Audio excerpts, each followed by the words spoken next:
A Brief History of Filipino Americans by Maia Mongado. On October 18, 1587, men from Manila set foot on what is now known as Morro Bay, California. They were crewmen on a ship that was a part of the Manila galleon trade, a route between two Spanish colonies of Mexico and the Philippines. This journey officially made them the first Asians known to ever step foot on what is now American soil.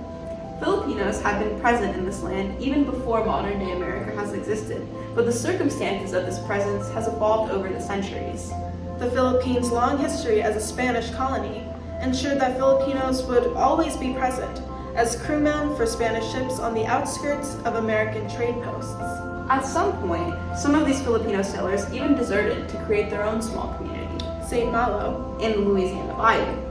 Here, experienced with tropical storms and harsh coastal conditions, Filipino sailors, called Manilamen by the surrounding peoples, found a new freedom away from Spanish officials in a quiet fishing village that existed from the early 1800s until 1915, when its last remnants were destroyed by a hurricane. The bulk of Filipino-American history, however, occurred after 1902. Spain and America had just finished fighting their own war. Spain, exhausted by a growing revolutionary effort by Filipinos, ceded their territory to America. After a period of brutal fighting between Filipinos and Americans, it ended with a decisive Filipino defeat in 1902. With that, the Philippines became America's largest colony. From then on, the role of Filipinos in the U.S. would constantly be in flux, governed by the ever-changing identity politics of early 20th century America. As colonial subjects, they were technically American nationals who were unrestricted from migrating to America, unlike many other Asians. Many Filipinos received lessons from American school teachers. And still today, Filipinos have an unusually high fluency of English as a remnant of this colonial past. However, this did not preclude them from experiencing racism, both systemic and personal, from local American populations. In the 1920s and 1930s, Filipino populations in America rose from a few hundred to 45,000. Almost all men, they immigrated in order to fill a demand for cheap farm labor in California or Hawaii during the Great Depression. Americans were not quite sure how to parse their identities. Were they Latino? As a former longtime Spanish colony? Were they Malays or Orientals? Racial categories, which at the time referred to the general areas of Indonesia and China. How did anti-miscegenation laws, which forbade intermarriage between races, apply to them? Having been educated as American nationals, Filipino men saw themselves as having the same rights as any other American. Wearing flashy, fashionable clothes and dancing with white women in local dance halls.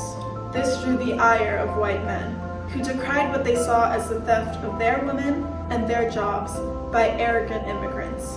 Mounting tensions led to the 1930 Watsonville riots, in which white men wandered in mobs, attacked and beat Filipino men for these perceived slights.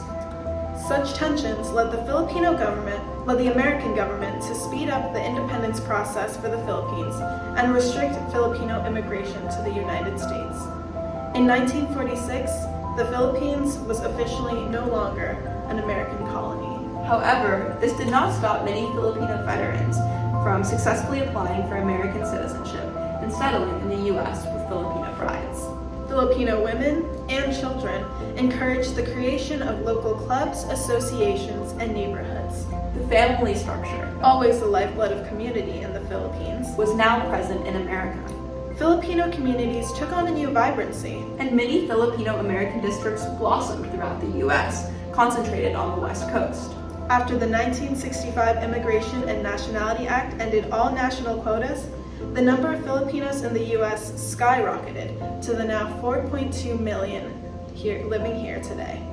Filipino Americans today come from all walks of life and many different origins. Some have had family living here for generations, where others have immigrated themselves in the past few years.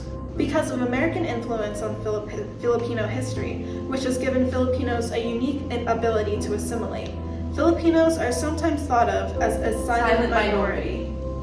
They have not been as represented in American popular media and culture as much as groups such as Chinese, Japanese, or Indian Americans, despite their large numbers. However, this has not stopped Filipinos from forming lively communities and connecting with one another, even oceans away from home. Although Filipino-American history has been fraught with racialized violence from the U.S. government and populations, it has also been one of resilience, adaptability, and interconnection. Filipino Americans have always been at the forefront of important movements such as Lariat Leon, who worked with Cesar Chavez to fight for Filipino and Mexican farm workers' rights in the 1960s, or Faye Del Mundo, the first woman to be admitted to Harvard Medical School. The history of Filipino Americans also expose how weak the racial divisions we form in the U.S. truly are. They have historically not been able to be categorized and still exist today in a sort of flux between various identities. In a world of globalization, as racial, ethnic, national identities reach a new point of fluidity, the history of Filipino Americans perhaps is a valuable lesson to teach us all about the importance of human connection above all superficial division. No permanent address. By Vanessa Ann Joyce T. Harrow. Translated from Filipino by Christine Ong Muslim. We always find ourselves fleeing from the random certainty of disasters. At first, I thought it was only natural to be rolling up the grinding bits of one's own wretched life. That haphazard stashing away of kitchen utensils and dipping pails into the same box. The mad dash to pluck away clothes that have been laid to dry over the balustrade. No longer is there any way for me to tell between my fear of staying in one place and my fear of walking away.